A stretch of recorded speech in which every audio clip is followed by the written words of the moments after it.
The Prophecy of St. John. Chapter 1. The Vision's Call. In the autumn of 2025, Dr. Sophia Nguyen, a 38-year-old Vietnamese-American biblical scholar, stood in the dusty archives of a Cairo monastery, her fingers tracing the edges of a crumbling parchment. Sophia had dedicated her life to studying the Gospel of John, believing its author, St. John the Evangelist, held secrets beyond the canonical texts.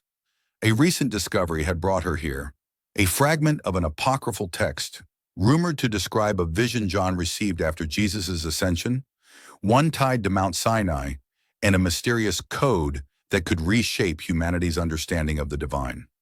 The fragment, found in a Bedouin trader's collection, spoke of John traveling to Sinai, where he saw a light that spoke of the teacher's return, hidden in the stars. Intrigued, Sophia assembled a team. Dr. Amir Farouk, an Egyptian archaeoastronomer, Elena Rossi, an Italian cryptologist specializing in ancient ciphers, and Malik Youssef, a local guide with deep knowledge of Sinai's terrain. Their mission uncovered the truth behind John's vision and the so-called Sinai Code. The team arrived at a remote wadi near Mount Sinai, where Malik led them to a cave mentioned in the fragment, its entrance concealed by wind-worn boulders. Inside, Sophia's flashlight revealed walls etched with faint Aramaic script and star charts. At the center, a small stone altar held a clay tablet, its surface carved with a spiral pattern in a single line. The code of the beloved disciple awaits those who see with the heart. Sophia's pulse quickened. This could be the key to John's prophecy.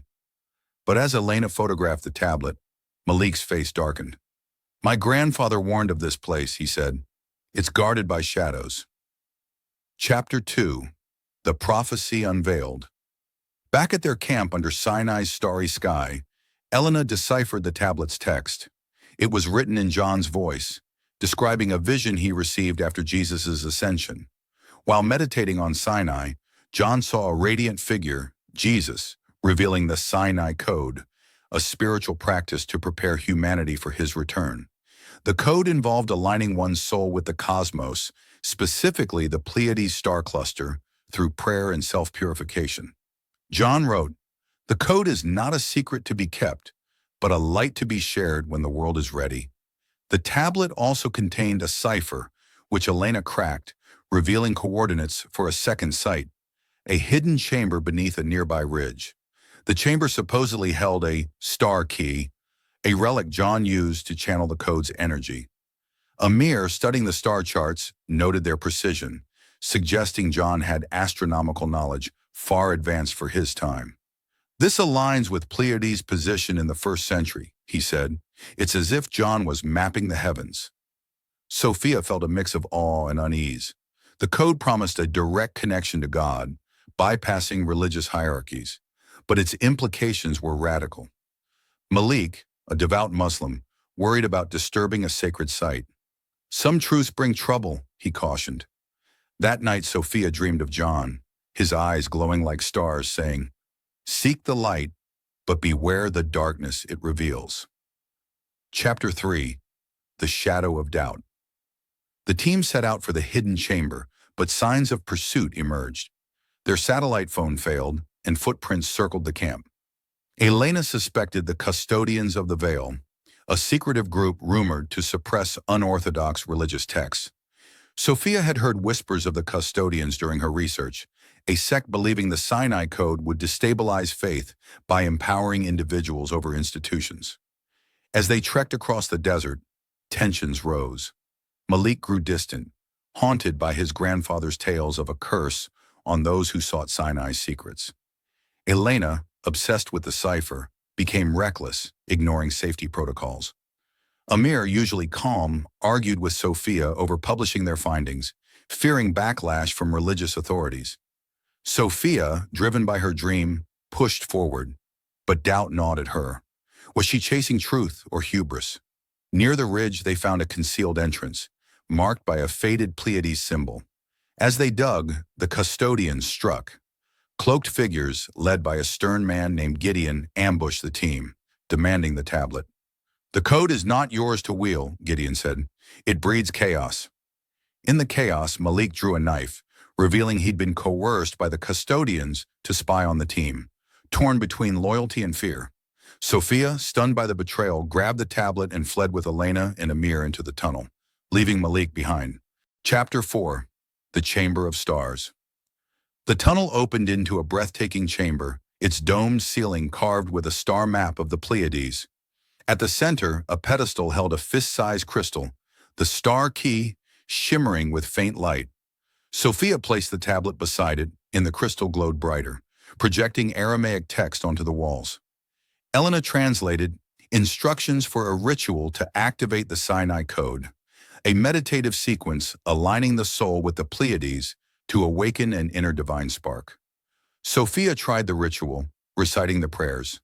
A warmth filled her, and for a moment she felt connected to something vast: love, unity, the essence of Jesus' teachings. But the moment was fleeting, disrupted by Gideon's arrival with his men.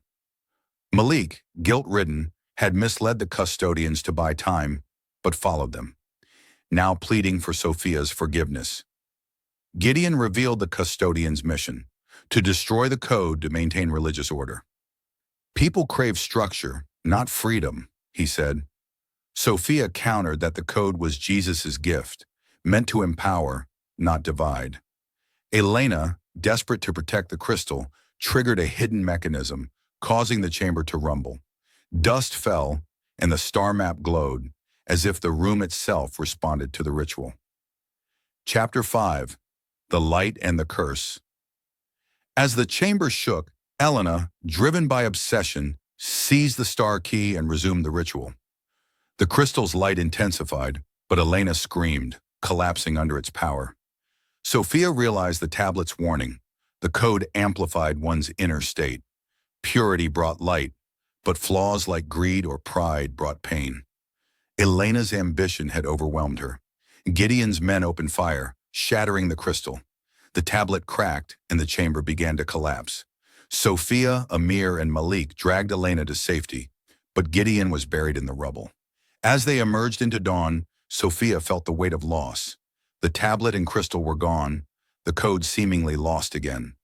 Malik, seeking redemption, vowed to protect the site's remnants. Elena, shaken, whispered, "The light, it showed me my own darkness." Sophia grappled with failure. Had John's prophecy been a delusion? But she recalled the warmth of the ritual, the glimpse of divine connection. The code wasn't in the relics, but in the human spirit, waiting to be awakened. Chapter 6. The Prophecy Lives. Months later, in her Boston office, Sophia reconstructed the ritual from memory, sharing it in a modest paper, not as doctrine, but as a call to inner exploration. Amir returned to Cairo, studying ancient astronomy for clues to John's knowledge. Elena, recovering, abandoned cryptography for meditation, seeking the light she'd glimpsed. Malik guarded Sinai's secrets, finding peace in his faith. Sophia gazed at the Pleiades one night, feeling the spark again. John's prophecy wasn't about relics or power, but about preparing humanity for a truth already within. She whispered, "The code is alive," and she believed the world would embrace it when ready.